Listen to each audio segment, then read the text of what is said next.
anymore. We were talking about that earlier. I was like, well, we haven't hit James's point yet of hitting eBay, so I have we're 4 not on there the way, yet. bro. One of them's like a larger set. The other one, they're just smaller ones, and I just got them just because I wanted the minifigures, really. Well, shit. Ladies and gentlemen, I think you know what this is. It's a new Shedtime podcast. In 3, 2, 1, let's hit it.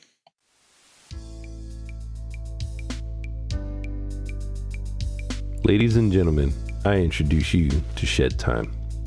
What is Shedtime, you ask? Well, it's code for the consumption of cannabis, but it's much more than that.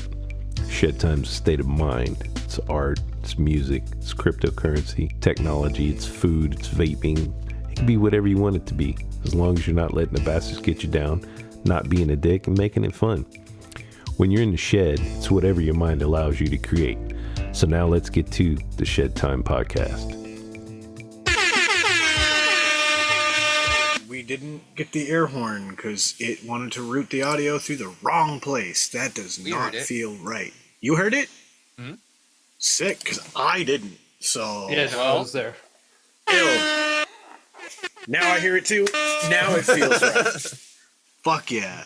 Now we're really started. I like that. Because you know what, Hell guys? yeah. It's morphin' time. Yes, it is. Oh man, no, it was an interesting weekend. We went on. So, ladies and gentlemen, this is the Lego portion of the episode. If you haven't learned by now, it's become a subject and a theme on this podcast. So, welcome to the Lego portion of the show. We went on a friggin' Lego adventure over the weekend. I basically decided that I was going to throw my wife a Lego day on Saturday, which at the time of recording, Saturday for me was Valentine's Day. So I ordered her the mineral set. It just came in today. She's like, here, take the box, because she already tore into the sky. You know, we're going to build this weekend, but this is sick.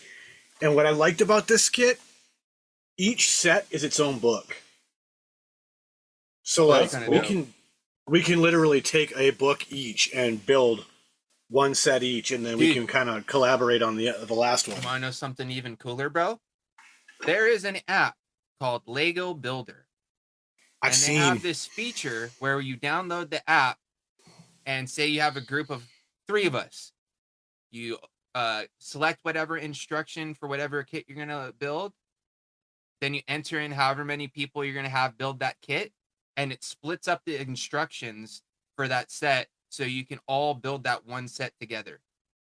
Dude, so I didn't know. I'm building one thing, and then I pass it to you. You add on to it while Chris is doing something else, and then it all accumulates into this big set. So for something one of the sets that I ultimately want, but just really can't afford or can't justify spending the money on it, is I want the UCS Millennium Falcon, which is a crazy big set.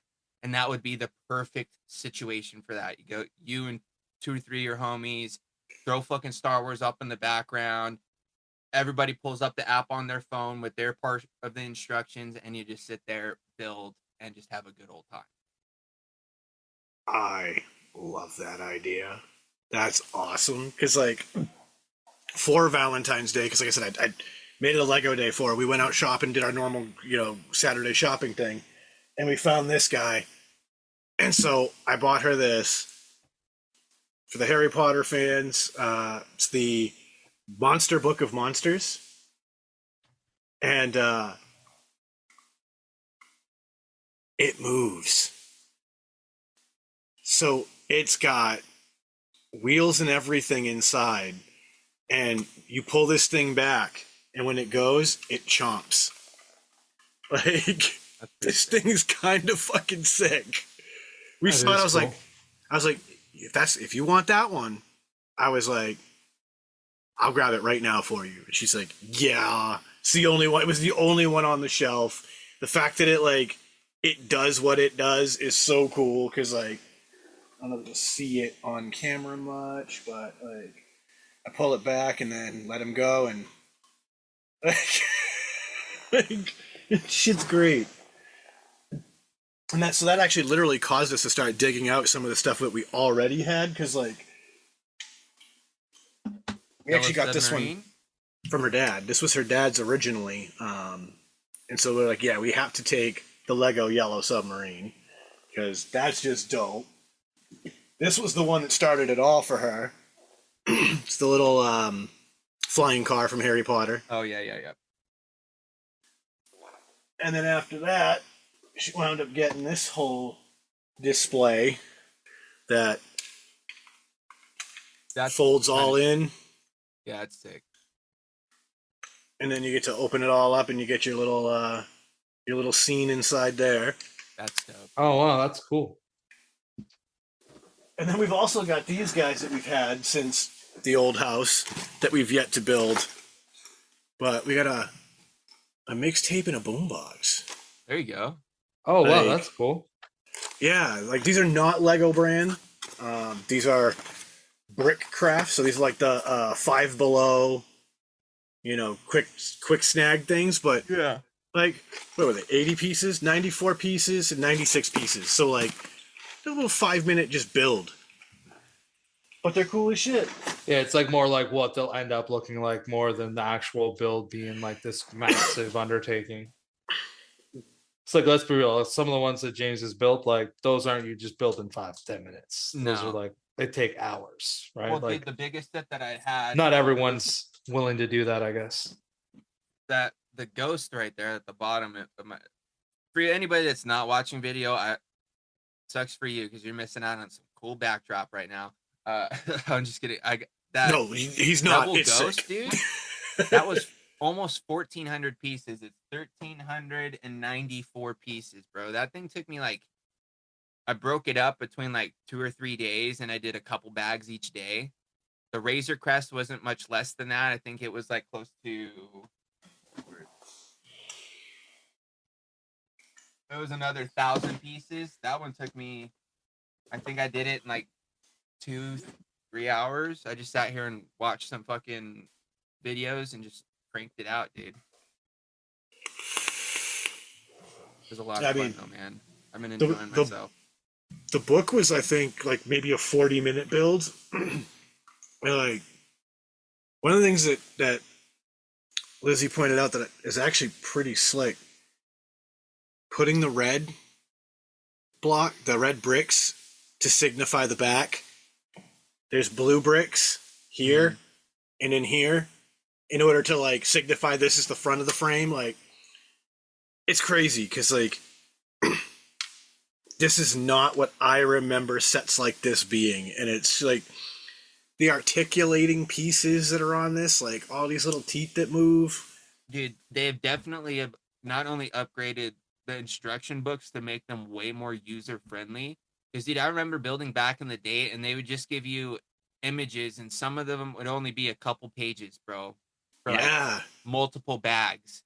And you just have to sit there and look at the picture in different directions and shit to figure out which piece goes where. Well, now it literally tells you how many of each piece you need for each step, shows you exactly where it needs to go, all that. There's sort of little stuff. 1-to-1 like pictures in there, so you can be like, it's this one. You can fit it to this to make sure it's actually this one. Like, that's dope. Another dope thing, I learned that when you order from Lego.com, they throw in free shit. Oh yeah, they will. Depending on what you buy. I bought the mineral set, and they threw in this little botanical set. So we got like a dandelion, the little dandelion poof, and then this little guy for free, just from ordering from Lego. And then the black flowers are another one of these Brick Craft, found it at Five Below for like, a couple bucks. With that, why not? Stick them in a little vase, however you want to pronounce it. We've got a little bouquet that'll never die. It's sick. Dude, it should be just vase. Because, like, if it's CASE, you don't say cause, you say case. Anyways. Agree. Whatever. I just instantly thought of that for some reason. I know that we talked about that not that long ago, but it was literally last week, I think, that we debated that whole thing, too. Dude, have you seen the But tropical aquarium, Sean? yes, I have. They've been Yes, doing some I really want different it. stuff, dude. Because like, not only have they come out with that, that's like their first like animal underwater set thing that they've done. But dude, have you seen the bookends that they're starting to do now? Where they're Yes. like literally like books that you fucking can close, and then when you open them up, they've got like a full-on scene on the inside. Like one of them's from like the Lord of the Rings, where Gandalf's standing there against the Balrog, and he's Like telling you him, shall "You not shall pass not thing. pass." Like that Yeah. scene, and then you could literally have it opened up on your shelf, or you can close it, and it's got like the little spine on it. Dude, they're so dope. The fun of that too is like I have plenty of books for bookshelves, and like when I have my books lined up, it would be super cool to be able to just stick one of these Lego books in there. And they're like, "Oh, you want to see something cool?" Go to pull a book out, and then it just unfolds to this whole Lego scene. Like, it's dope. And for our listeners, I even shared with James in our group chat some pictures of a shop I went to that these guys have all sorts of like old school collectibles and shit like that. Tons of Lego stuff.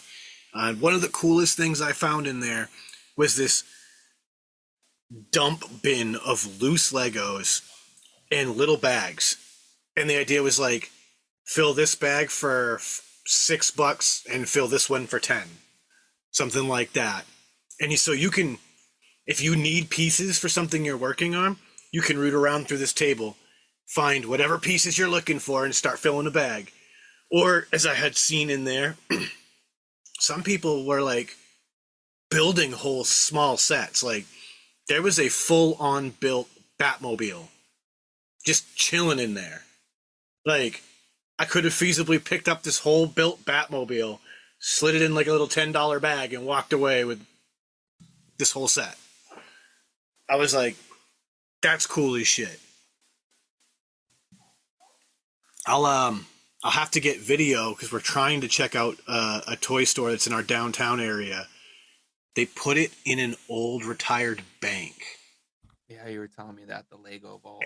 Yeah, and they took the entire money vault, and it's just wall to wall Lego.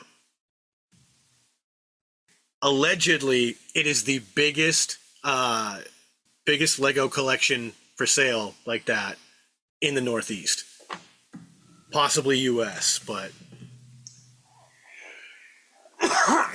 sick. Like, I've been to a nightclub that used the vault of an old bank as part of the bar. So like that was additional bar storage. All the extra bottles and stuff were in the vault. But like to be able to let people go in and shop it, I've only seen that one other time, and that was in Boston. The old Borders used to be in a bank in downtown Crossing in Boston. And if you wanted to go shop DVDs, it was inside the vault. So, I think it's a cool idea. I want to go shop a vault. I Dude, if mean, was I in the think that area, it's I'd just go. cool to repurpose spaces that are not anything close to like what it is. I mean, that's cool too. 100%, right? Like I said, like the nightclub I'm thinking of, the Greasy Luck in New Bedford, super cool. We saw a reggae show there, and like just the coolest thing to see the bar, and then behind the bar is the open vault door. You can see all the bottles and shit back there. Like, smart. What a great use of the space. No, that's true. Yeah, dude. Like I said, I've been scouring eBay for retired sets that I can't find anymore. To where like, dude, I found so many different like shops, kind of like how you're talking about, Sean, where you go in and they have used new sets as well as like big bulk bins and shit. Like I've actually found one that's in Ontario. It's called Bricks and Minifigs. They have shops all around the fucking country. And Sick. I think I might try to go check it out this weekend. I was gonna go last weekend, but by the time I went to go look to see how traffic was to get down there, it was gonna take me like an hour to get there, and I was like, no, I'm not gonna do that. Yeah. So I I hear might you. try to go on like Saturday, like earlier in the day, just to check it out. That's dope. Like right now, I'm literally like looking at tracking to see when my next sets are supposed to show up, and I might have 2 sets show up tomorrow. Yeah, I was gassed watching for the mineral set. Like, I'm excited to build that this weekend. Like, that's gonna be a cool one. Speaking of cool ones, a little Oh, nice. Mountain Dew with THC. How about What a that? great nice. idea! Dragon fruit too. Yes, How, I'm grateful that I found a Walmart that I go to that actually stocks the 20-ounce bottles of it. So I could just buy a couple 20 ounces, throw them in the fridge, and be good. good stuff, man. It is a fantastic flavor. I've actually come to the conclusion that I really only like drinking pop either out of the fountain or a can. I don't really like bottles. I don't know why. Not really. I don't really like them. It's definitely more pop, but like I don't know. I I don't definitely don't notice like any. buying 2 litres, bro. I definitely do not like buying 2 litres I at all. honestly don't notice any difference, bro. They all taste the fucking same to me. It doesn't matter what. The Yeah, like flavor a is. can of, let's say, whatever, a can of Coke or a can of Mountain Dew versus a bottle of Mountain Dew or a bottle of Coke. I find that I always like the can better. And maybe it's partly because it's the portion size and like I don't feel sick after. I have no idea what it is. I feel like it tastes better. It could be 1000% in my head. Yeah, I was gonna say it I might be have just no idea. placebo. But Like it you does know make what? sense. I will say this though, you're not the only person I've heard say that.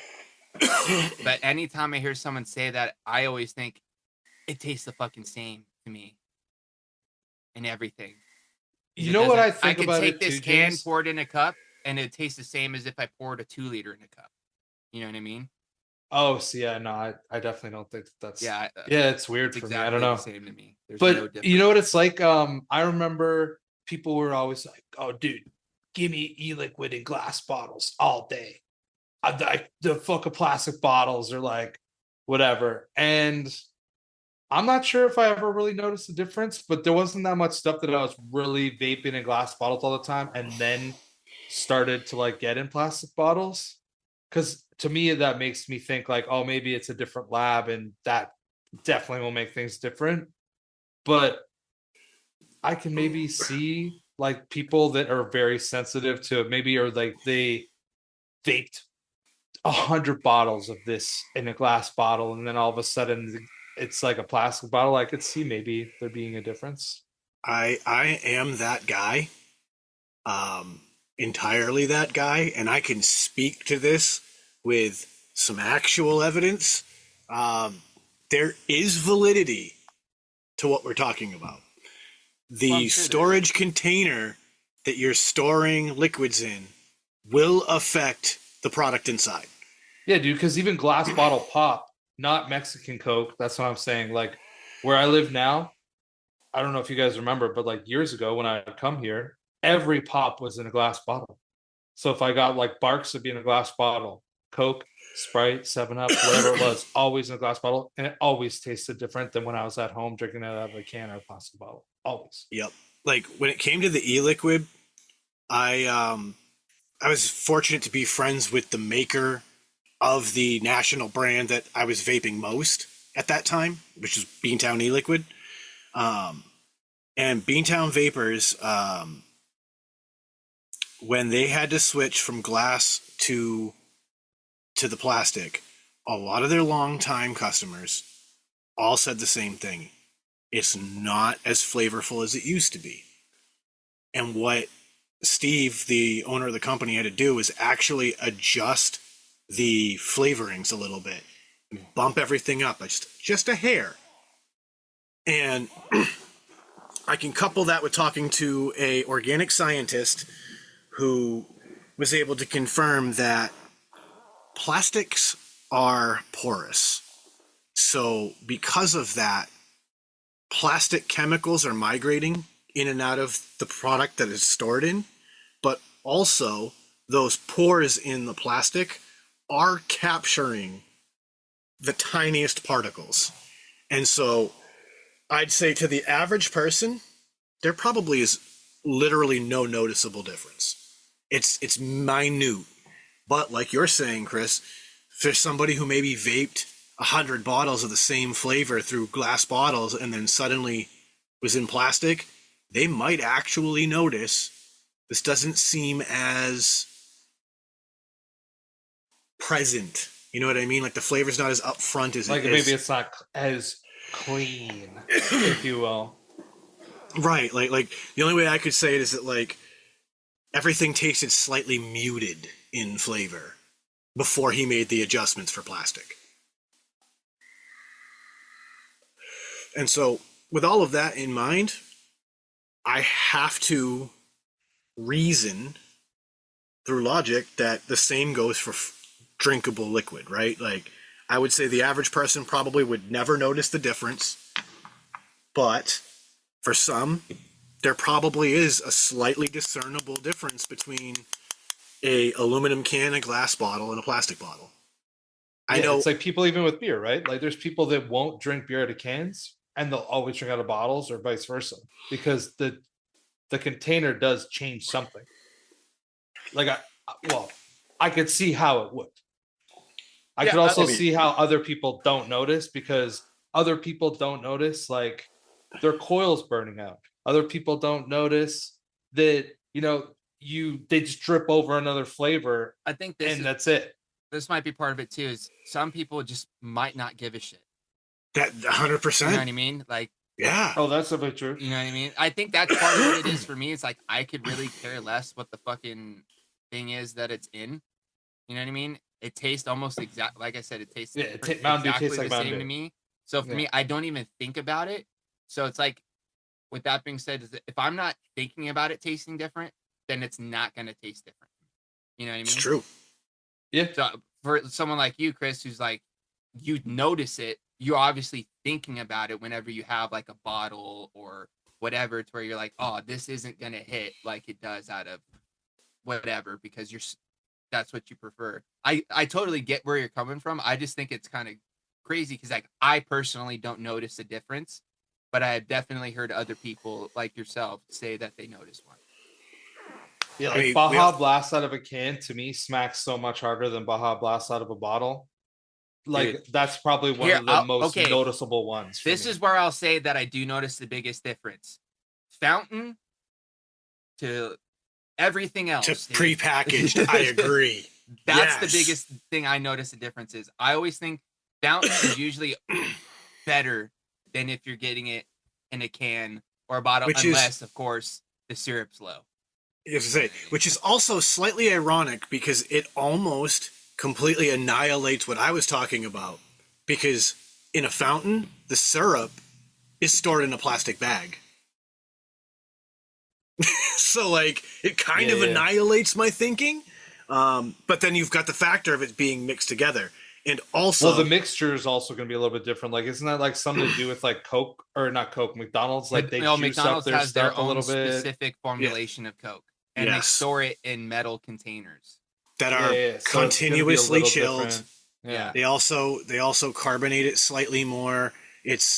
All of McDonald's soda and water. So yes, like because a little bit sweeter. That way, when the ice dilutes, it doesn't ruin the flavor of the soda. The soda still tastes right, even when you have all your ice melted in the cup. Like they worked with Coke that deeply on their drink products. Well, they can, right? Because they sell so much of it. Right? Well, that's it. I mean, they signed that exclusivity deal all the way back. And so, like, the fact that they take the extra steps they take, like, chilling the syrup means that it's able to take on more carbonation. And it preserves the flavor. Like, those steps alone, then, of course, it's in the metal container, so it holds the cold. It's being stored better. Like, that's genius. Dude, just talking about fountains, like obviously McDonald's has been rocking with Coke pretty much since day one. But don't you hate when you go to a place and all of a sudden they switch drink brands? Where it's Oh, like like it used to usually be they carry Coke and now Coke it's products Pepsi. and now it's Pepsi products. So you go there expecting to get like, oh, I'm gonna go here and get a Dew, but nope, no longer Pepsi products, only Coke. Dude, I hate when that happens. I actually don't notice that. I feel like every big fast food chain that's up here, like it's always the same. Like you go to Well, Taco Bell, it's always Pepsi here. maybe not in like the big fast food chains, but like tons of the smaller stuff that happens all the fucking time. Big fast food chains have done it too. I can't think of Because one like, off the top of my head, but it's definitely have happened. because the three big ones up here, like that Like I are, I think guess, Panda ultimately Express recently American. changed. I say somebody just got rid of their Coke contract because it was like headline news. Well, I think Panda Express got rid of it because I used to always get a Mountain Dew when I would have Panda Express, but the last few times I went, they don't have Mountain Dew anymore. Yeah, like up here, Wendy's, McDonald's, Burger King, all three of those just have Coke. Like that's it, Coke products. But if you go to like Taco Bell, KFC, they have Pepsi products up here. Because those are all under the same umbrella. Yeah. Oh, and Harvey's, which is a Yeah, I think Canadian it's like fast food Taco chain, they're Bell. always Pepsi. It's like Taco Bell, fucking Pizza Hut, KFC, Long John Silver's, and there's like one or two other ones that are in that like umbrella, and they all carry the same shit. Well, Yep. except for like exclusives to like stores. Like KFC's got their own Mountain Dew, Taco Bell's got their own Mountain Dew.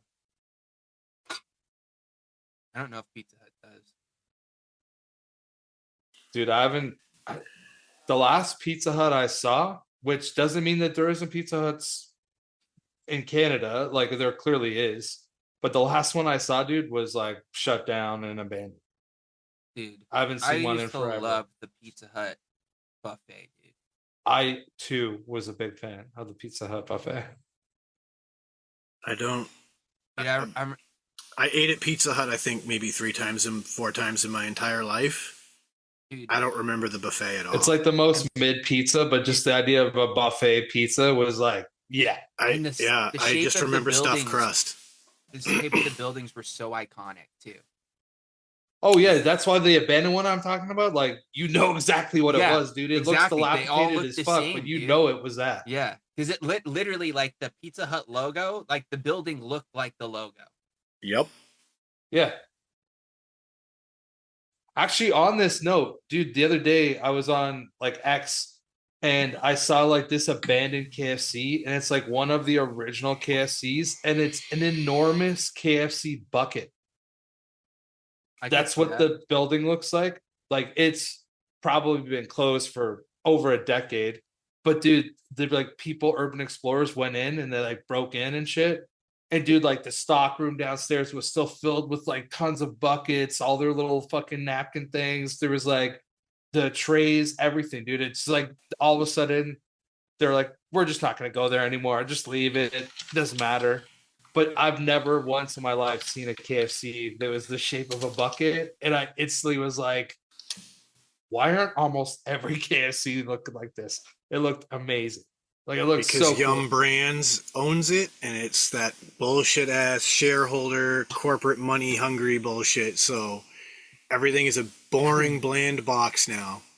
Like, Yeah, for a long well, time, I didn't even see too many standalone KFCs. They were always like KFC, Taco Bell, Pizza Huts. I see. it'd I've be never like seen you the go into, triple like, a threat little- like that. Oh, really? Never Dude, seen the lots of them triple up. thread. I've always seen like Yeah, one of I the always see the three, or the two of the three duos. together. No, Yeah. dude, lots of times up here it would be all three, and you go in and it would be like a food court in a mall.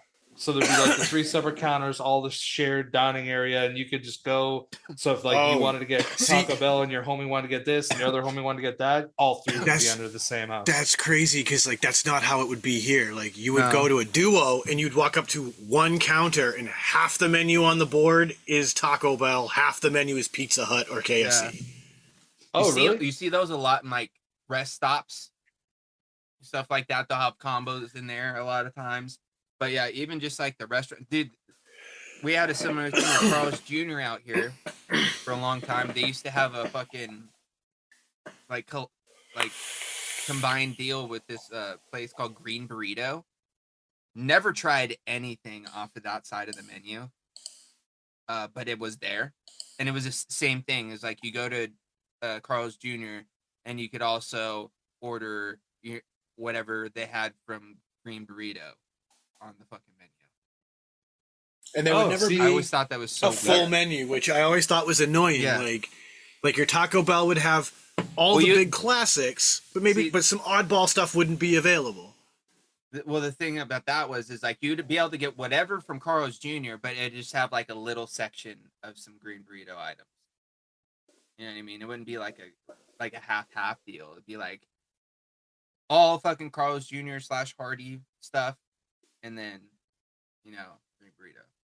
Yeah, I always now thought that the was only hilarious, stores too. that are like combined that would be like basically exactly what you guys are describing is KFC and Taco Bell. So if you go in, they'll have both menus and it's the same counter.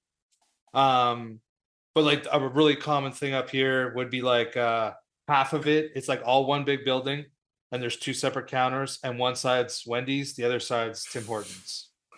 So like you could go and you could like get your Wendy's, and then afterwards you could go get a donut and a coffee to go or whatever. Mhm. Like, and it'll be all in the same thing, but they're 2 separate counters and 2 separate outfits, all that kind of stuff. Mm. Which that's That's pretty weird. common up here. And like they'll have like a drive-through on each side. One's Tim Hortons, one's Wendy's. That's wild.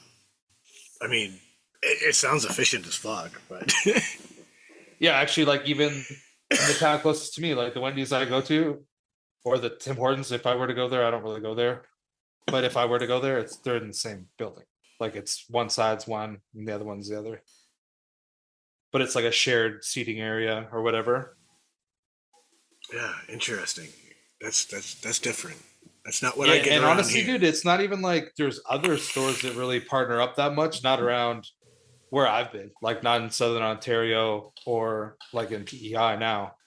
Other than KFC Taco Bell, but there's no KFC or Taco Bell here because there's only KFC. There's no Taco Bell here, as we've talked about on Yeah. the show before. I have to drive and like boo 3 hours. KFC.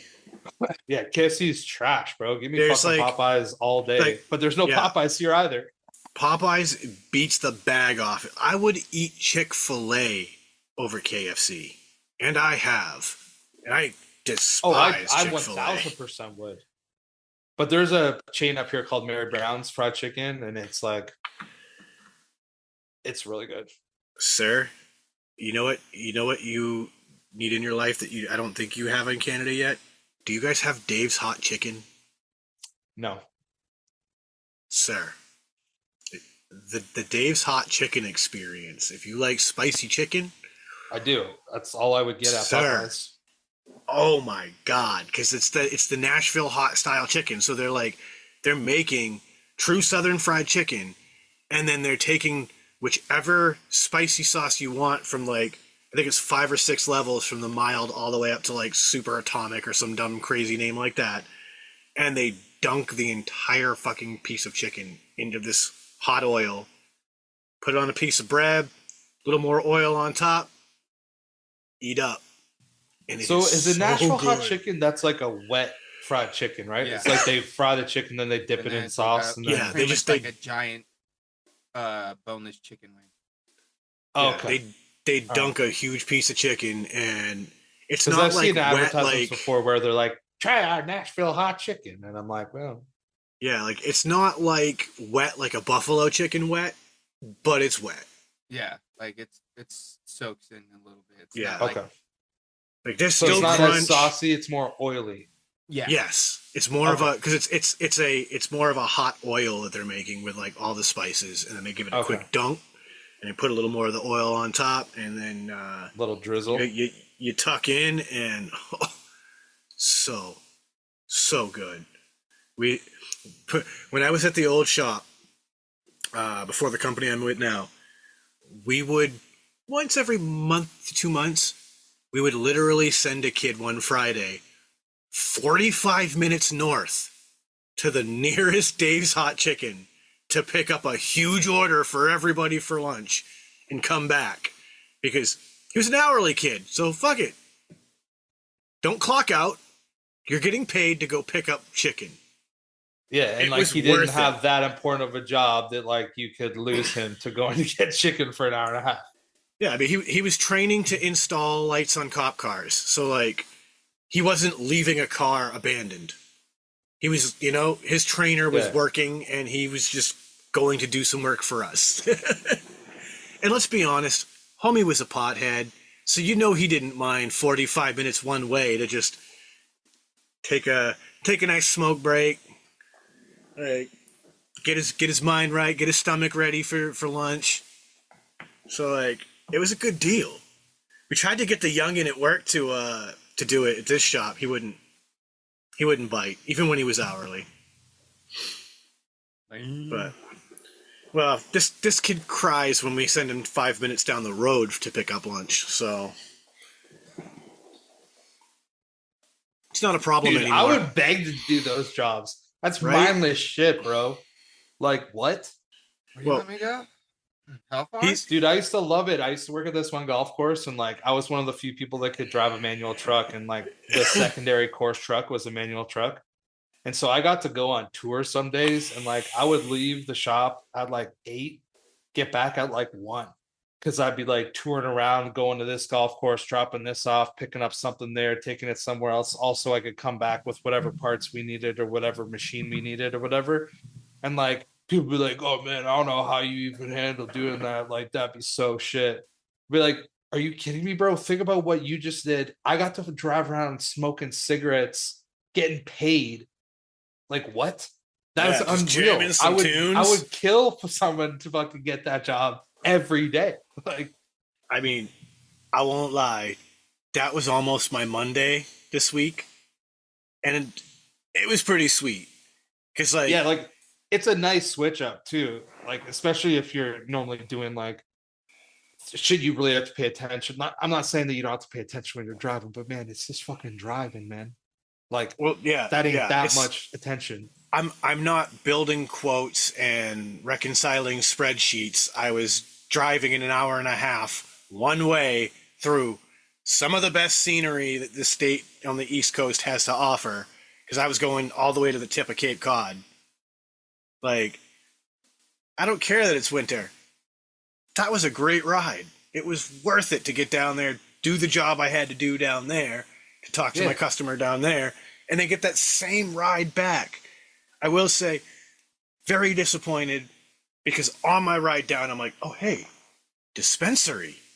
I want to pop in and check this place out. I'm never down here. So let's check it out. On my way back, I pull in and I'm looking at the spot and I'm like, this doesn't look like it's open. Quick Google. It's been closed for like the last year. Oh, It changed hands to a new owner and they never reopened the building. oh wow. And it's disappointing too because when I was still working in the industry, they were pretty well regarded around the industry. They were a dispensary called Terps, and their whole thing was they taught terpenes. So all of their weed was categorized by the dominant terpenes. So this way, someone like you, Chris, you're like, I like garlic strains.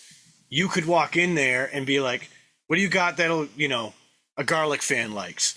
And they'd be like, oh, we're going to take you to the myrcene section and we're going to work in this little region. So we have this option, that option, this option, and this option. These ones have these flavors. They do these things. Like,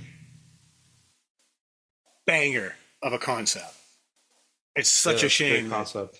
that place wasn't open. Like, the only shop I knew at the time that was genuinely focused that way. We tried to teach it, but we understood that like our crowd in our shop, they didn't have the capacity for that information. Yeah, or they did once again, they didn't care. Well, that's what I mean when I They say they just don't wanted have the weed. capacity for it. Yeah. It's like they don't care. Like we had a lot of customers that What do you mean it tastes like that? It just tastes like weed to me. Yeah. Like, it doesn't matter what you sell these people. You could sell them the best weed on the planet or the worst. They don't know the difference and they don't care. Yeah. So it was As like, long as it gets them high, they don't care. I guess that's kind of the same way that, there'd be people that would just go into the beer store or wherever they get their drinks and they just buy the cheapest shit because all they care about is getting drunk. Yeah. It's people that go into a vape shop and they don't care. They're like, what's on sale this week? And they'll just try it. Doesn't matter. yep. Because ultimately they're just like, I just need nicotine. I don't care. It's like the That's it. people that go into Taco Bell and they need food. They Yeah. don't really care that it's like They, the most mid flavored shit. yeah. Yep. So on point. You're absolutely right. Because that It's like exact people that buy customer got me in Sprite. You know what I'm trouble. saying?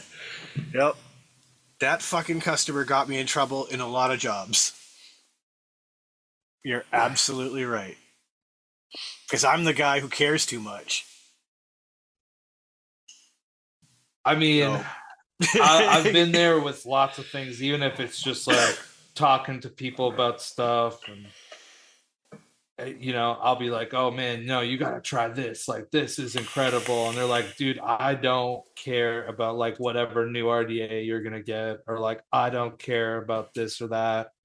Dude, the amount of people that I'd say that I've had at least 20 different people, their first Dynavap, I'd say 2 people actually cared. Other people were like, I'm not even getting hot.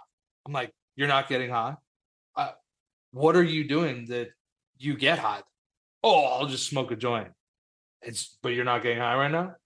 Nah, I don't even really feel it. Then like 10 minutes later, like, nah, I feel it a little bit, but I wish anybody want to go smoke a joint. And you're like, okay. Only like literally only a couple people. One person was like, dude, I can't believe that weed tastes like that. And they ended up like getting a different vaporizer just because they'd never tried vaping before, like weed. But to me, like, for the price, like, would I rather have a volcano? Hell fucking yeah, I'd rather have a fucking volcano. But guess what, dude? I can buy 10 to 15 fucking Dynavaps for the price of a volcano. So for me to drop that all at once, it's too much for me. Doesn't mean that I wouldn't prefer it. But to say you'd rather smoke a joint, it still just blows my mind. Like, people are entitled to do whatever they like, but Yeah, I think it just blows my mind. it kind of goes back to like what I was saying earlier, where some people just don't give a fuck, dude, and Yeah, they're just gonna do what they're gonna do. don't care. You're And right. that's one thing I've started to realize, like more and more as I get older too, is like some people are like that. They're just stuck in their ways, and it's just like they do what they do. And some people are more open and like willing to check some stuff out, give shit a shot. You know what I mean? It's it's just it boggles my mind too, Chris. Don't get me wrong, because the experience is so much more enhanced in my opinion. You know, just flavor wise. The high I feel is cleaner. I'm not fucking feeling like I have to fucking hock a loogie every half hour after fucking indulging just because of all the smoke and Yeah, or like you can taste the pop yeah, or the dude, because drink it or literally whatever like coats after. your mouth, and with the vapor, it Yep. doesn't do that. Like, you know what I mean? Like, of course, it leaves the flavor behind, but it's way more of an enjoyable flavor than smoking, in my opinion.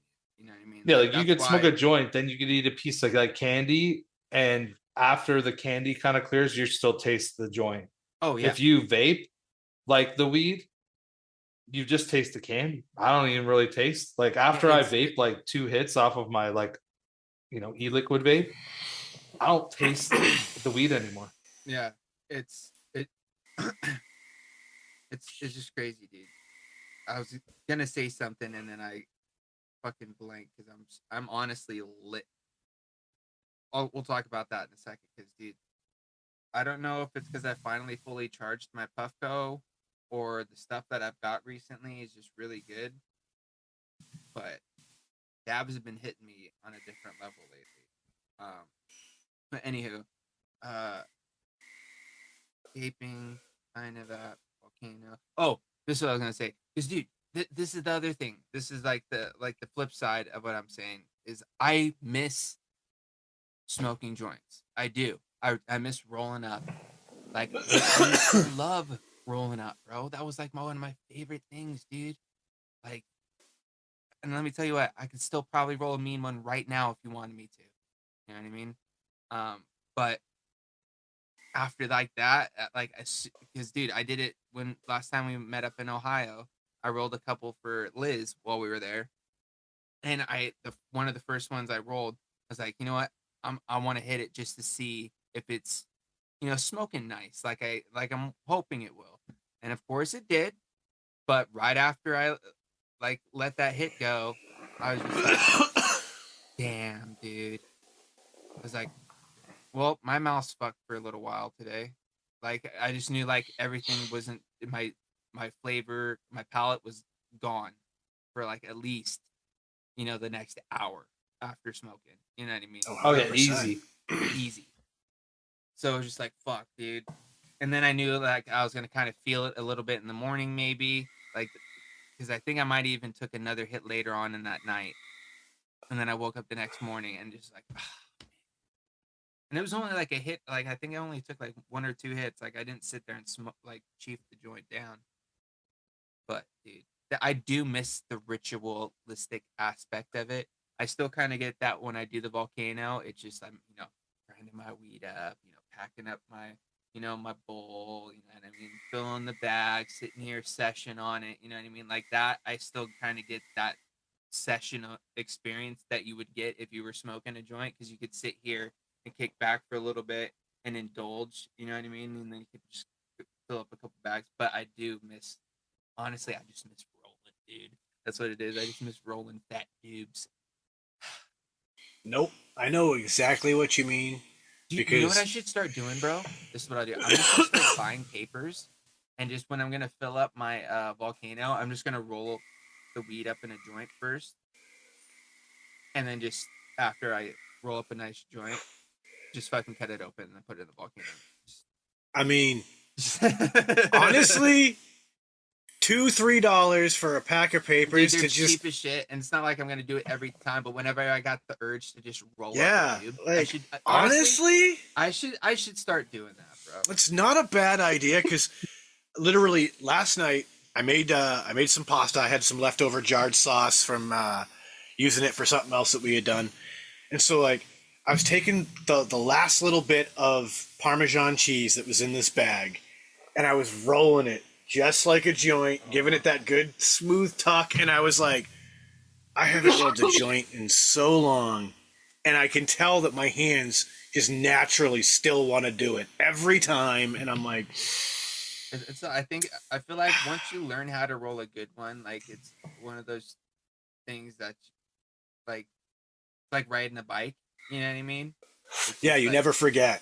you never forget. You may not be at the level that you used to be, dude. But here's the thing, bro. Now, whenever I like get to roll a joint for anybody, I get so fucking excited and amped up, dude, that like I think my like adrenaline or something starts going. So when I start rolling, bro, I start getting real fidgety, dude, because I haven't done it in so long that I'm like so You're like, excited. So like it takes me a yeah. little like sometimes I get it.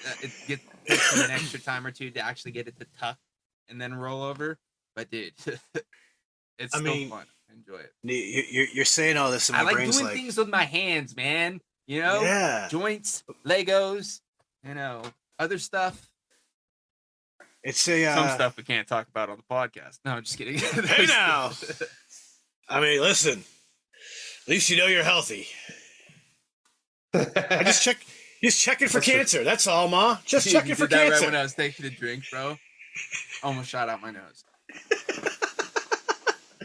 I don't want to end up like Lance Armstrong. Yeah, dude. I will say that like I'm pretty much just as good at rolling joints now as I was back when I used to roll joints because I was always just a mid roller. I could roll a joint that burnt good, but it would never look uniform. Even if I sat down, like I've done it Have a little pot recently, belly like on for it. Liz, like she'll be like, oh, I'm gonna go buy joints, and I'll have like I don't know, like 5-6 grand. So I'm like, nah, it's cool. I'll just like roll you like some joints. I'll roll up like 4 or 5 joints. Not one of them looks the same place. Like, not one of them. They're all pretty close, but not one of them looks the same. And they normally smoke pretty good. And that's how it always was back in the day. I would always get my best friend. I'd be like, yo, Mike, roll this, bro. Like, because he was like you guys. He would be like meticulous and he could make he would roll like a pack of joints if we were going to like a show. And dude, he would just like pop open and it'd be like our cigarette packs were like wider. So there was 2 decks. And so like one deck would be like all joints, the other deck would be like cigarettes. And they would look just like he bought joints. So when you have people like that in your life, you don't ever get good. That's what I did. Like I rolled straight marijuana cigarettes. Like, dude, some of mine look like Camel Wides, bro. Yes, you know exactly. Depending on how much weed you give me, depends on how fat that bitch is. Dude, but she was straight from end to end. Together, bro, make them a little longer. You know what I mean? Oh, dude. Yeah, make Remember a bitch extendos, bro? You ever smoke some extendos? Yo. So he used to call them. Put a couple blunts together, fucking make a long ass one. And then you put a couple on the other side so you can make it fat too. Yes. We rolled a quarter in one of those bitches once.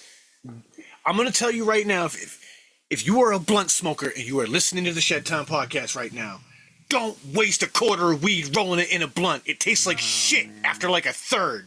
Oh yeah, dude. And by the end of it, bro, it's so fucking resiny and just like, ugh, it's bad. Like, yeah. I'd rather do smoke not waste your weed smaller that way. joints than like one big joint. Yeah, like 10 out of 10 dude, times. it's like seven, over a gram, 1 grams. that's too much. Like honestly, over a gram for me is too much.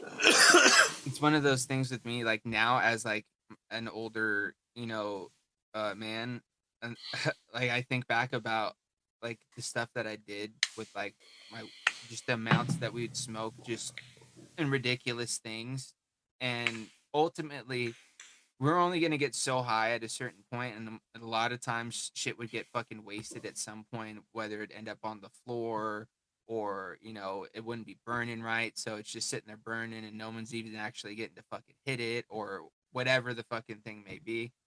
It's just like, dude, why? We could have just like saved that and saved ourselves so much money, but at the time, dude, there was just so much around, like it was just like, fuck it, you know what I mean? Well, and that's a time where like we saw weed smoking as an activity. Yeah, it was like something fun to do. It was for the story too, right? Like oh man, me and my buddy, we fucking smoked an ounce joint on fucking New Year's. The whole garage, yeah, that's like sort of like almost like bragging rights, like, or yeah, like, it was like people like, oh dude, you dick swinging, bro. We smoked like a quarter like in one fucking blunt.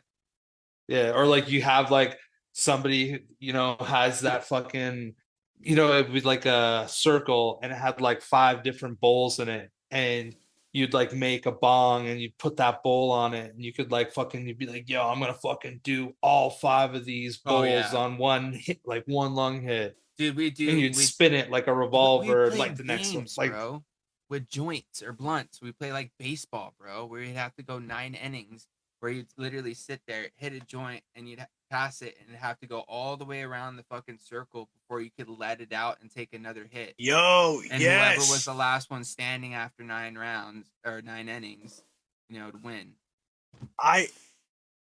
We didn't have rules like that, but as soon as you started explaining it, I remember doing exactly the same shit. I don't remember what we called it. Or maybe that wasn't baseball, because we also did one with dabs, bro, where it was like you had to take 9 dabs for like, and you just see who was standing at the end of it.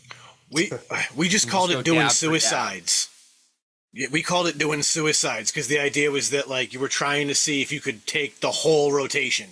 Yeah. Like, can you get through this whole joint doing that? Yeah, because you're just passing it, and it's just going around the circle. At a certain point, it starts going around quick because people are realizing like, oh shit, I gotta hold this in until it comes back around. So exactly. And dude, next thing you know, 2 minutes are gone. The joint's already fucking gone. We also used to do some dumb shit. Like, we had a rule back in the day: if we're gonna bother to make a fishbowl, you got to give it 10 minutes sitting in the fishbowl. Like, like we realize it's kind of stupid to fishbowl the car and then immediately drop the windows to smoke a cigarette. Like, you just wasted all that effort to capture all the smoke in there and breathe the stale smoke while you smoke the joint. Get something out of it. So it became a rule for us, like 10 minutes at least. Keep the windows up, no smoking cigarettes. Like, you're going to chill. We're going to jam some tunes and you're going to enjoy this fishbowl. Then we'll crack shit and we'll have a cigarette. Gravity bongs out of a 5-liter fucking sparklet, like the big ass sparklet bottle. You literally just fucking cut the bottom off of it and use the fucking big ass 55-gallon trash can or whatever they are. Dude, we put like a big ass thing on there and it was like hash, weed, keep like all kinds of shit on there, dude. And dude, when you pulled this thing, bro, by the time it got like halfway, it was so yellow, dude. Yeah, it'd be like brown. Oh, Yeah, dude. it was brutal, dude. Dude, honestly, when you use like that way to get high, you notice. I feel like it gets way nastier looking than even when you're like smoking bongs, dude. I mean, unless you The smoke silly itself.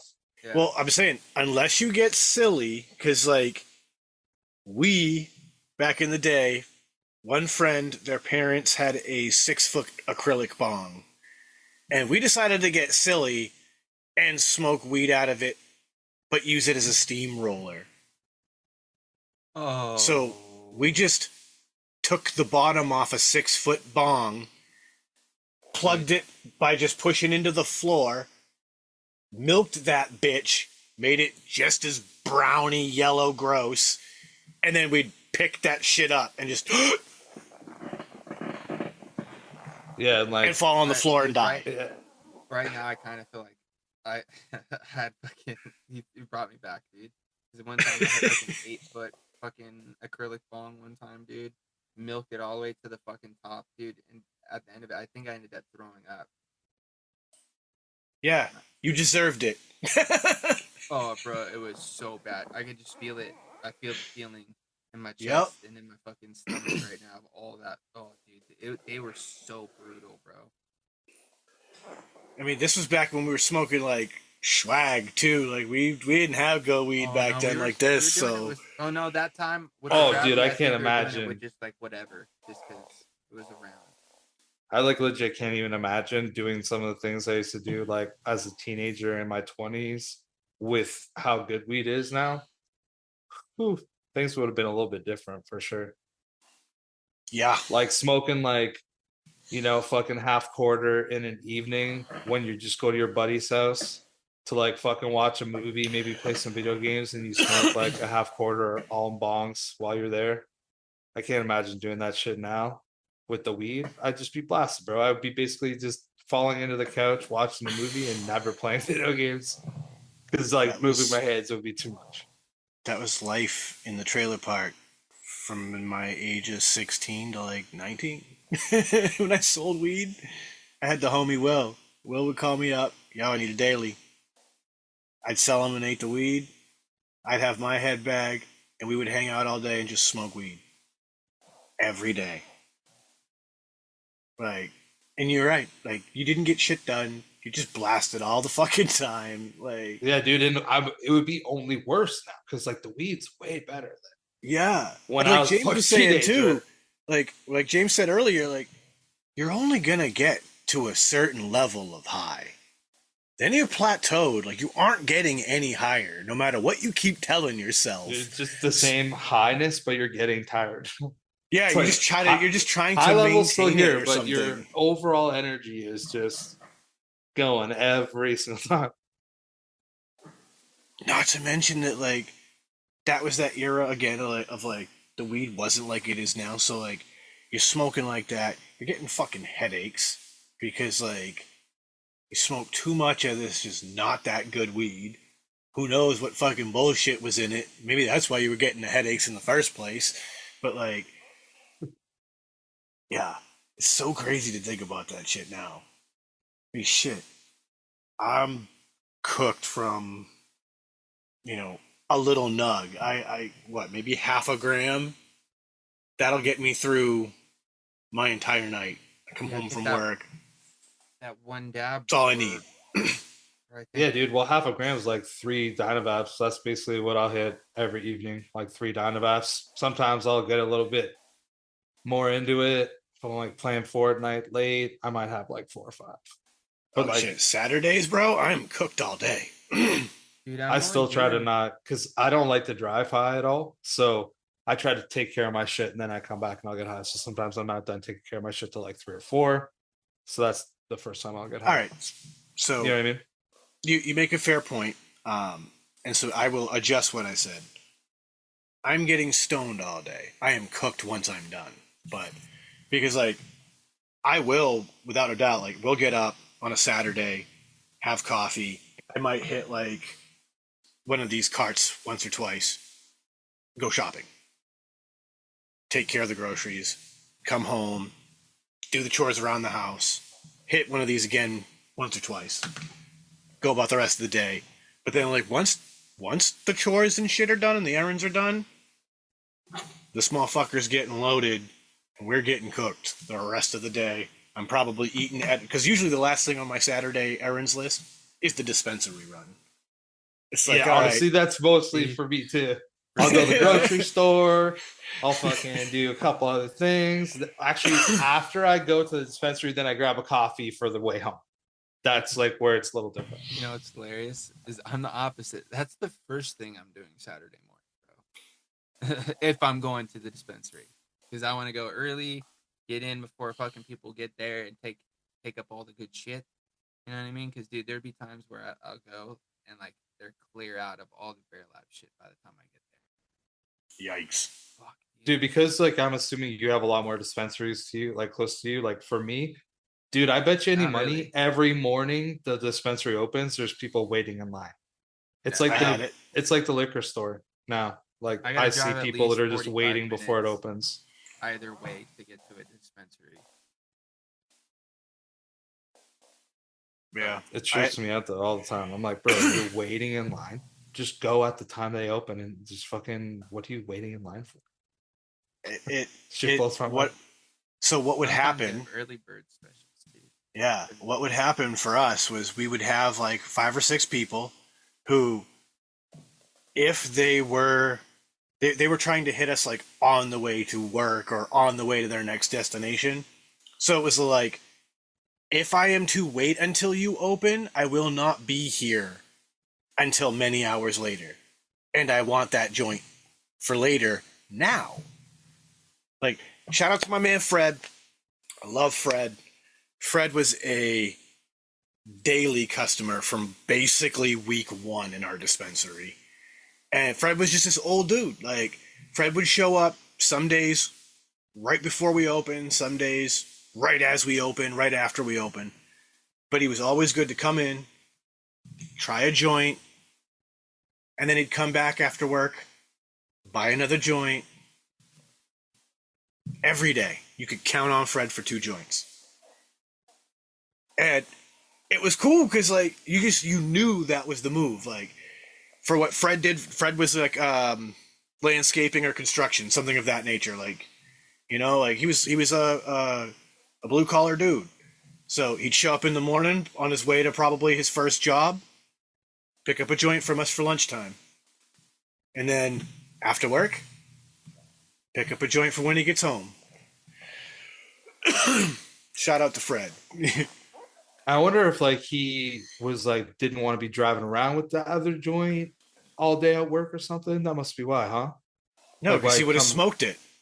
Oh, that was to ration himself. Okay, that makes Like, sense. Hey, because it's like smart. If it ain't got it, you can't smoke it. that's No, it. no, that's Like, so true. we would try to get Fred to buy packs for that very reason. And he's like, no, because if I have it, I'll smoke it. Like, if I got it in the truck at lunchtime, I'll smoke it. And then maybe later I'll be like, oh, but I got that second joint. And then I'm not going to get shit done all day. It's like, fair enough, Fred. I can't argue with the man who's got a system. Like, it's working. Got it pretty much figured out. Yeah. That's it. So, at the end of the day, right? he made a great point one time, which is it's like a lot of the other guys in his trade, right? They're just gonna hit the liquor store on the way home every night and grab a beer. They're not gonna, pick up a 12 or a 6 or whatever. They'll just pick up a single, maybe a tall boy, but they'll pick up one beer on their way home. That's their beer for the night. It's like, that's how I see that night trip. Yeah, no, it makes sense. I love it. Like, yeah, I love it. Like, that's awesome. But once again, that's see, what right, he did. that's a part of his like experience. You know what I mean? Like that's his vibe. If like you just rolled over there and like you're smoking a bunch of joints, you'd probably enjoy it, but it'd be different.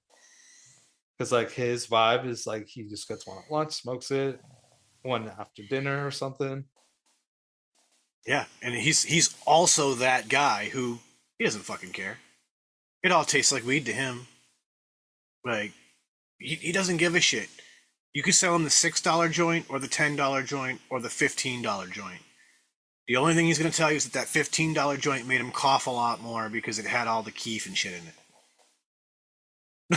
Like, Yeah, that's it. Like that was going to be his take. Like, dude, bless people like that. Honestly, it takes a little bit of everything for everyone. You know what I mean? I mean, like I said earlier about those people, like those are the customers that would get me in trouble because I am so passionate about this shit. I know too much about this shit. But that was a lesson I had to learn. Like, there are some people who it's like, recognize that and go, oh, what's the dumb thing the company's telling me to push right now? You should buy this. Like, that's that customer now. He'll just take whatever it is that you need to move for you. Yeah. Like, oh, that Which I e-liquid guess that is won't kinda move in the nice. shop. Here you go. Yeah. It's like whatever you want, dude. Doesn't matter. Yeah, I don't care as long as it's nicotine. All right, bet. Where's that fucking yeah, that one. The whipped cream and rum. Try this. Like, Cherry whipped cream with rum. Nice. it was a rum and coke with whipped cream, as I remember. That flavor was terrible. That is really not what I would think would be good. I thought it was terrible. The owner liked it, so he brought in a bunch, and it was so hard to get rid of. Dude, rum cherry whipped cream, that sounds good to me, actually. I would vape that. If someone was like, yo, dude, there's this rum cherry whipped cream vape, it's like really good. I think you should try it. I would actually be excited to try that. Yeah, Add the I don't cola have any flavor, rum and you're like, flavorings, so I can't make that. But yeah, like you add the cola flavoring though, and it's kind of like, yeah, dude. I've never was really a big fan of even like Coke floats. I mean, I didn't really like the taste of Coke with cream in it. I Yeah, have or ice established, cream. yeah, like I'm not a float fan really at all. See, I don't mind floats. It's been probably 2 or 3 decades since I've had one. But when I was a kid and into my teens, like I feel like floats weren't my jam. I would still rather a milkshake. But if someone was like, "Oh, you want a float, like a root beer float?" I'd be like, "Yeah, give me, Yeah. give me that fucking root beer I could float." fuck with the floats from time to time. Like I'm not Coke float. Nah, not so much. Dr Pepper floats. Now that Yeah, to me, anything that already has That's cream in better. it is good with that. So Um, like orange float yeah, is I'm fine not. because it's like I'm not orange and huge on cream. the creamsicle. I have done it with Mountain Dew once. It was okay. Yeah, it's normally just standard root beer float, dude. I will say, your boy has been dabbling with the root beer again, Yeah. and there are some pretty good root beers out there. That Haven't had Eli's dude. though, in it. that Eli's root beer is still right now the best one I've had. I don't Although, think I've seen that. to be fair, it has a small advantage because I have the diner I like to go to has it on tap. Like, Oh dang, dude. like beer tap. Yeah. It is A&W style. delicious. Like, yeah, they were like, no, you don't put that on the Coke tap. You put that on a beer tap. Like, Yeah. yes, you have kegs of root beer Dude, in it'd the be even back. better if they filled up steins with it, dude. They do. I can get a Ooh. 16 or a 24. Fuck yeah, dude. And I'm pretty confident they could make you a root beer float because they Oh, definitely I'm have sure ice they cream. could, dude. It You is probably a And just also, true root blue beer put it in a blend. flutes cup are of only soup. good with hard ice cream, in my opinion. Like, not soft serve. Oh no, because it melts too quick, and like I want to be able to get like a nice, little bite of ice cream with a little spoonful of the float. If I'm doing it that way, you know what I mean? 'Cause I'm a big spoon with my float guy. I'm not really drinking them with. Well, I'll finish it off with the straw, but majority of it's done with the spoon, dude. Yeah, I think that's part of why I didn't like floats as a kid. Like, I don't want my ice cream covered in soda, and I don't necessarily want my soda with ice cream in it. Like, Oh, dude, it's so good. so I I want one guess right now. I had them. I had them as a kid, and was just like, meh. Yeah, once it got to that point where it was like my Oh, parents wouldn't order things for me anymore, I was like, yeah, I don't need a root beer float ever again. did you guys ever have Chris? I'll ask you because obviously Sean would have passed on them. Did you ever have the root beer float popsicles back in the day, where it was like a root beer I did have flavored those. popsicle on the outs and inside was Cream vanilla on ice the cream? inside. Dude, those No, I things never have. slap, bro. Holy shit. I do remember those. As soon as you said it, I have had them as a kid. Those things slap, bro. They're like I It's remember like almost we like used a to get creamsicle, but I was gonna say, yeah, we used to root beer. get a pack that would be like half creamsicles, half Yep, those yep. when I was a kid. Exactly. And My like, grandma would eat the creamsicle ones, and I'd eat all the root beer float ones. yeah, I think I remember eating them then. And that wasn't that bad. It, Popsicle brand at that. yeah, yeah. Yeah, there's some cool shit coming out in the ice cream world because I saw that we just found them actually. The Ben and Jerry's has a new Sunday line, and so one of the things that they did was they just put out their classic Vermonster that you can buy in any Ben and Jerry's as a pint. Which, Monster? Is that what you said? yeah, yep, Okay. yeah, because Ben and Jerry's is from Vermont, Okay. so yeah, Vermonster. It's a it's cute. Oh, Hold on, let me. you know what I grabbed the other day? Speaking of just like new things, I don't know if I've had these ones yet. Have you guys had the Hoppin' Oh yeah, clusters? I crushed a whole bag I crushed a ton of bags last year. I crushed a whole bag this Yeah, I weekend. can't remember if I ever had these ones or not, so I had to grab them just to try. I've never Like, I even just seen looked at them like those. I can literally. They're pretty fucking good, dude. There's the empty bag, like, still on the top of the trash. Yo, you know what I did find this weekend? I found the Sour Patch Chews. Oh They my slap. God, sir! They slap. It is everything that you made it out to be. That, like, I had managed to find the Swedish Fish ones a couple of weeks ago, so we tried those first, and it's fine. It's fine. It's like the Swedish Fish ones to me were like a knockoff version of the Fruit Tootsie Rolls. So like, I don't hate them. I like it. I'd buy them again because I like the Fruit Tootsie Rolls. But man, when I found those Sour Patch ones, that's some fucking voodoo. It's crazy because it's literally the same exact thing, but just with a little bit of that sour sugar in the inside, bro, takes it to another level. Like the fact that I don't like we talked about it before on this show. How it's just loose. Yeah, I don't know. Sour sugar in the middle. Don't understand. It is But amazing because like the first few bites, there's no sour at all. You're just getting that coating, and then all of a sudden, it finally gets to that point that you broke through, and it spun itself out, and you're like, "Ooh, Yeah. hello!" Like, wow. What was your favorite flavor out of them? Honestly, the lime. Slaps.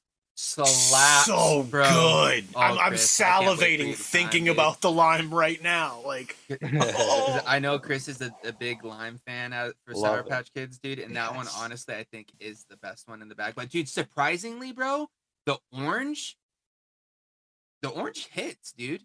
dude, that lemon slap too. Oh yeah, dude. I'm a big obviously I'm red, yellow, starburst guy, cherry, lemon, pretty much in any candy form I'm pretty much down with. But dude, honestly, the lime I think takes number one, and then obviously it goes I think it might go cherry, lime, lemon are like tied. And then it'll go the orange and then the blue raz. The blue raz is just it's Yeah, blue raz was meh. It's fine. But yeah, I was never dude, really a big fan of the blue raz Sour Patch Kid to begin with, so I kind of thought that would be a thing. And I Right. kind of was like on the orange, but dude, I'm telling you, I'm gonna see if I have one in here. And I the think these are stupid just- shit that's on each package, I'm so entertained by that. Yeah, this one Like- says the Swedish Fish says, nice catch. Yeah, like there's all sorts of really dumb fish and like sea puns on the Swedish Fish ones. It's awesome.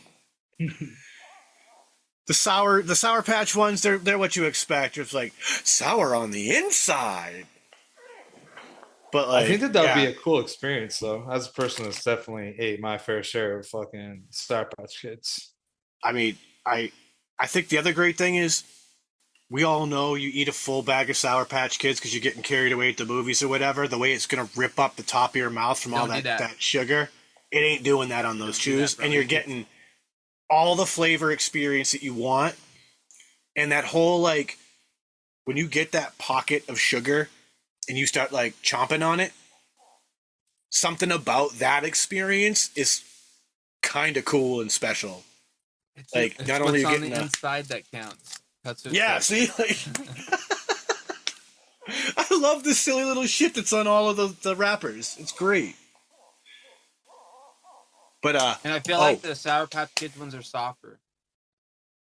I agree with you as well. But I think it's because it's that air pocket where the sugar is. That would stand to reason.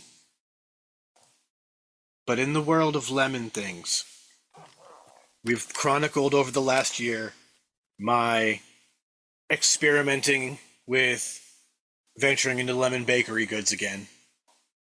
And I am so excited to tell you about a lemon bakery item I found. Hostess just did lemon blueberry coffee cakes. Ooh. And they slap. The lemon is outstanding, and you taste it all the way through. Like, there's been a lot of lemon blueberry things I've tried. The Pop-Tart, for an example. The lemon just kind of dissipates after the first couple of bites. It's like you don't even taste it anymore. This, you taste the lemon the whole time you're eating the coffee cake. It's the blueberries you would think in like the little blueberry mini muffins, but with like a blueberry swirl mixed through it, and then the little bit of cinnamon sugar on the top. It's a winner. Part of the little spring. That sounds pretty good. Yeah, part of the spring lineup. So if you can find it, James, I'd recommend. You ever tried the lemon blueberry donut sticks? Yes, and Those slap too. they're great. My only issue with them is that's the not the Little Debbie brand. No, it's Tasty Cake, I think. Yeah, and they don't taste as good as Little Debbie. No. Like, I need Little Debbie to do one now. Because the I just apple want them to cinnamon just do one, some sort of lemon cake of some sort, something. yeah, that Hostess coffee cake. It's been a long time since I can give Hostess its flowers. This is one of those times. Like, That needs to become a regular fixture because I'd buy it regularly. Dude, basically any variant of Hostess the cupcakes, I've never thought they were bad. Oh, really? Yeah, but I've not tried that as probably as many as you guys because they're not available Say, to me. But as I said, have you ever experienced the orange cream one? no, I've not. Yeah, I wouldn't. I feel like I I've had I probably don't. four maybe flavors. Yeah, I definitely don't recommend the orange cream. I will say, if it comes down to Hostess cupcakes, I still think my favorite one is the blonde cake with the chocolate top. Oh, I like the one with like the vanilla one. It's like the white Yeah, icing with the yeah. the Oh, dark with the white icing on the top. yeah, and the white cake. That's like my favorite one. Just give me a Yeah, straight up fucking chocolate cupcake, dude. see, if I'm gonna do the chocolate cupcake now, I won't buy the Hostess one. There's a sandwich shop next to my work that we go to like probably once, twice a month for Christ's sakes. Uh, they sell one that's like this A big. giant one. Yeah. Yeah. Damn, So dude, like that's huge. I'll buy them. Like we'll get lunch from there. I'll buy one with lunch, and then I'll bring it home, and we'll eat it for dessert that night. I'll just Like cut that half of sucker it? in half. Yeah, Yeah, yeah, yeah, yeah. yeah. Like I'll cut it in half, and she and I will each eat half. Ain't no half and shit around here, bro. I'll be eating that whole. But I'm addicted to sugar, so that's just a me thing. I It becomes more I and more understand. apparent to me that how addicted I am to it, like every day.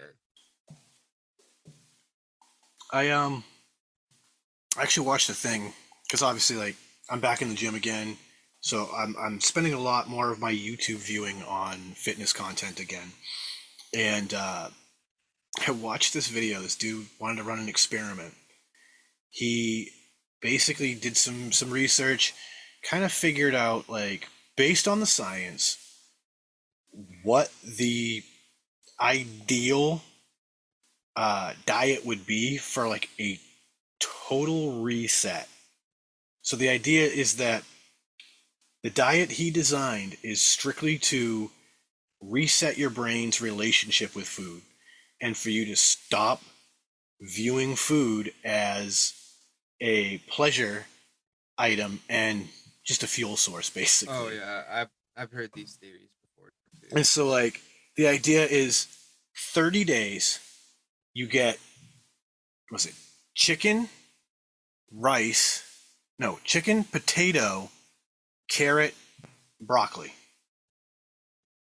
All 3 meals. That's all you get to eat for a solid month. And depending on the version of this plan that he kind of constructed, you can either go hardcore, which is 30 days, just that diet, live it, love it, life. Then there's a soft core version where like after 2 weeks you get a cheat meal, and then you get to start integrating like an additional ingredient or two each week, so like it's a little bit more enjoyable. But at the end Yeah. of the day, the principle is that it's not about like yes, you'll get some rapid weight loss from this, absolutely, but the idea is you're resetting your relationship with food in your brain so that your brain is thinking about food now more as the fuel source. And what they were finding is that a lot of those cravings after the 30 days, they're no longer there. Like it's 100% a sugar addiction. Like a lot of us have it. And so like I go through it all the time where like if I crack into a bag of nerd clusters, I'm done. I'm done. Like that bag is gone. I can't stop. Like I I can try to put the stop, bag but away. that day it's probably like 9 out of 10 times that bag would be done that day. I can stop and not just like start the bag and continuously eat the entire bag. Like I've done that, but I can stop and then later, be like, oh, you know what? Oh yeah, it's like after dinner, it's like an hour after dinner. I'm like, fuck it, I'm gonna finish that bag of clusters. Oh, like I will physically try to put the bag out of my sight, out of reach.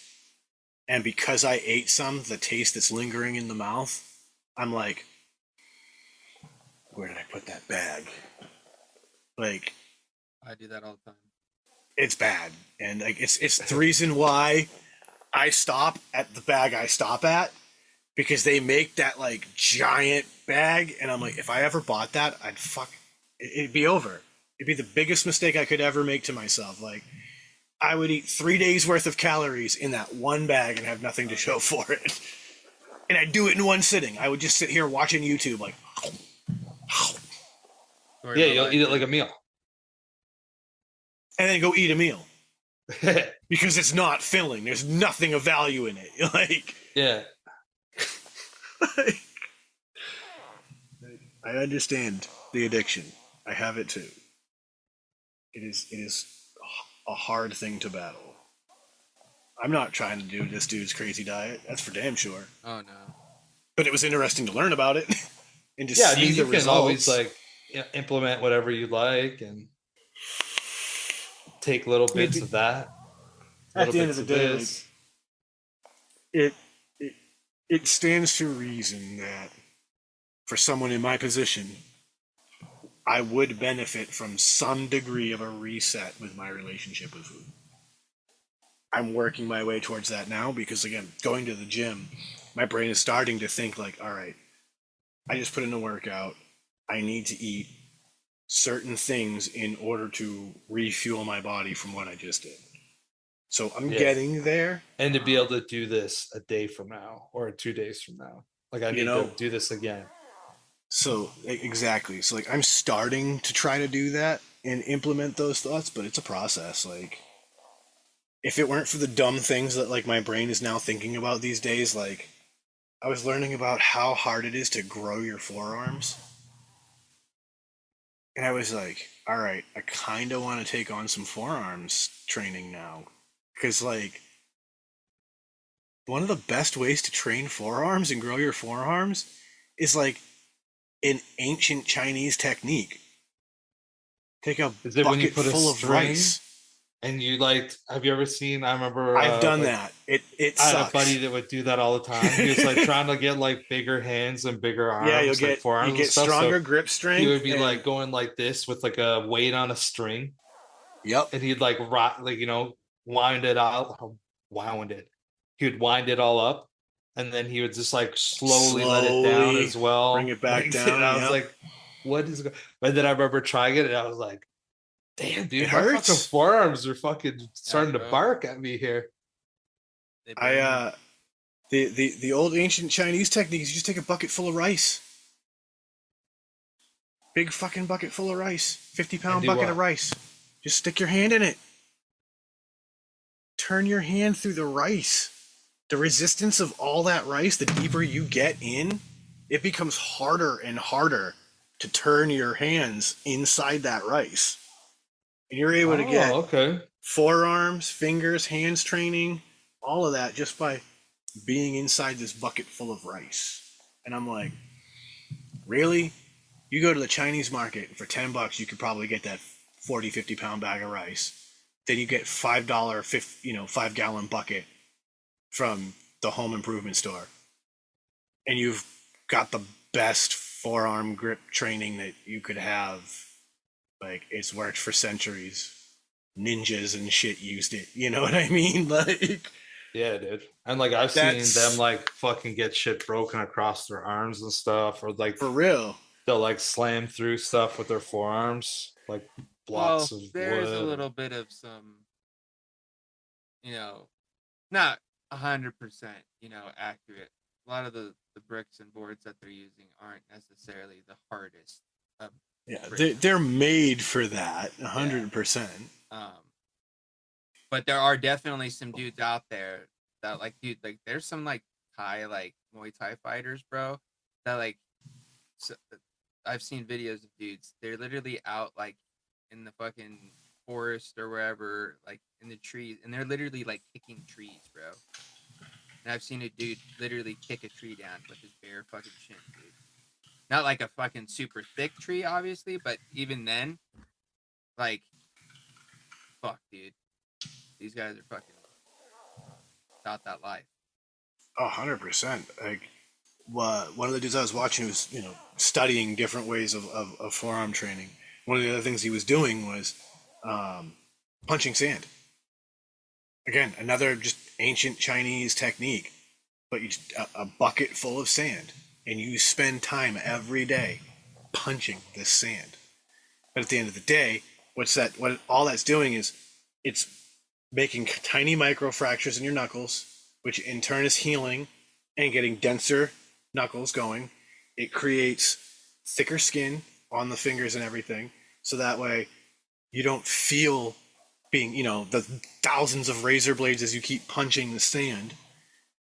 And then within like a week or so of doing that every day, all of a sudden your hands no longer are sensitive to the point that you can punch through boards.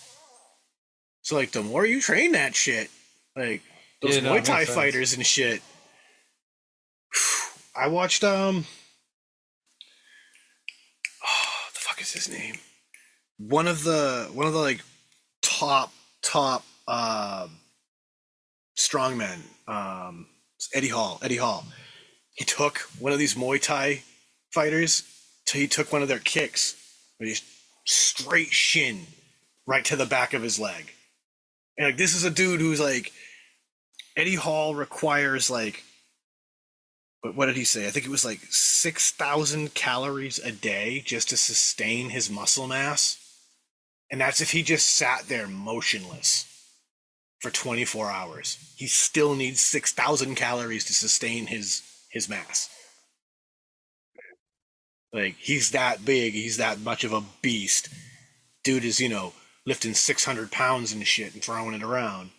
And he took that kick in, like, to watch that man drop, like, them some tough shins. Just a slap from when you hear those people get hit with those shin kicks. Oh yeah, man. Oh. For some reason in my head, I'm thinking about those like things people stand in front of, and there's like the big chunks of wood, and they're like hammering their fucking forearms and like blocking them down with like their forearms and shit. You know what I'm talking about? Like those. 100%. I don't know what those are called, but those things just turn you into like beast mode, I think. I mean, if you could do that for multiple minutes with these pieces of wood just smashing you all over, yeah, you're a scary human being. Yeah, like you're gonna be able to throw fucking hands. You're at least gonna be able to take hands being thrown. That's true. You block fucking kicks with your arm and shit. Like if you ain't breaking your arm when people are throwing mean kicks and punches, like you can at least wear them down and then throw one mediocre punch and knock a brother out. It's the Homer Simpson method, Chris. Look, you're not really much of a fighter. What you're gonna do is just stand there and keep getting punched until they get winded and fall over from exhaustion. Yeah.